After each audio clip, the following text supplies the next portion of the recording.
Hey, and welcome back, everybody. This week's module is all about consciousness. And right here we have a definition from Cicerelli and White. Awareness of everything that is going on around us and inside our own head at any given moment, which we use to organize our behavior, including our thoughts, sensations, and feelings. In other words, consciousness is awareness of ourselves and our environment. And from an evolutionary standpoint, consciousness is amazing. Consciousness allows us to reflect on the past and therefore plan for the future. So without consciousness, we would be, in a world of hurt because it allows us to think about the mistakes that we've, gone through in the past and avoid those, and think about the successes we've had in the past and try to repeat those. So consciousness is amazing. But let's take just one moment to reflect on the complexity of consciousness. So last week's module was all about biopsychology, and we got some basic information about the neuron, this little structure inside of our nervous system where we have billions of neurons connected in many ways. So each little neuron can connect to up to 10,000 other neurons. But again, what we saw in that chapter was that neurons are pretty basic. They have one job and one job only, and that is the action potential. So the neuron does its job or it doesn't do its job. Each little neuron is simple, but when you have trillions of connections in the nervous system, something greater emerges at a higher level of analysis, if you will, and that's consciousness. So the idea that we are aware, self-aware, my brain is aware of itself, to me that's mind-blowing. And, to be frank, scientists are not 100% sure how consciousness occurs. We have, different levels of analysis. We can explain the basic biology of the nervous system, but consciousness is a mystery. And so this is a fascinating chapter because what we're going to focus on is different levels of consciousness, different examples of consciousness. And in this video, I just want to introduce the concept of consciousness and another important concept, dual processing. All right, so of course we are aware, but what I think is important is that we can be aware of multiple things at once. So one of the videos that you're going to be seeing that I'm going to post is it's a college student and he's juggling. But not only is he juggling, which he has to be aware of, there's hand-eye coordination, he's also solving a Rubik's Cube. And so, I cannot solve a Rubik's Cube, but I certainly would assume that you have to be aware of the algorithms and, the turns, what colors are where and things like that. So he's doing both of those things at the same time. And he's even having a basic conversation with his friends while doing so. So what we're going to consider that is a great example of dual processing. We can be aware of multiple things at one time. And, all of us do this. So right now, for example, my brain has to keep track of my breathing and my hand movements and also the information that I want to be speaking. So all of us are multitasking, and that's what I mean by dual processing. It's this process of doing multiple things at once in terms of awareness of myself and my environment.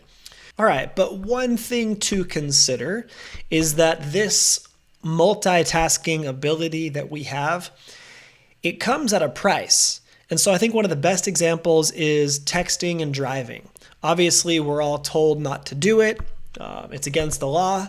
And biology is suggesting that there's a really good reason why we should not text while we drive. So a recent fMRI study looked at the brain activity of individuals as they texted while doing a driving simulation.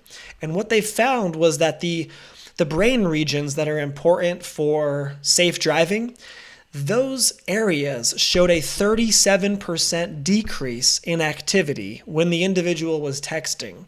So what we're getting at is, of course, we can text and drive. We can eat and drive. You can put makeup on. You can do a lot of things while you drive.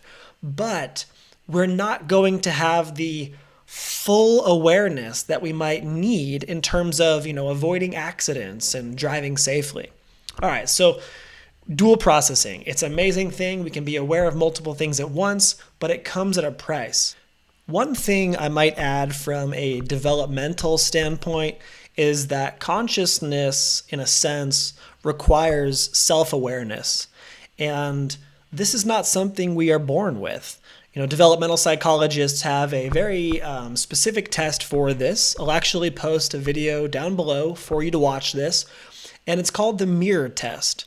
And the basic idea is we're not necessarily self-aware if we don't understand when we look in the mirror that what we're looking at is a manifestation of ourselves.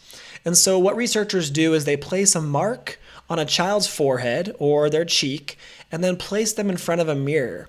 And what we see is that newborns and children in the first year of life, they're pretty oblivious to their own reflection.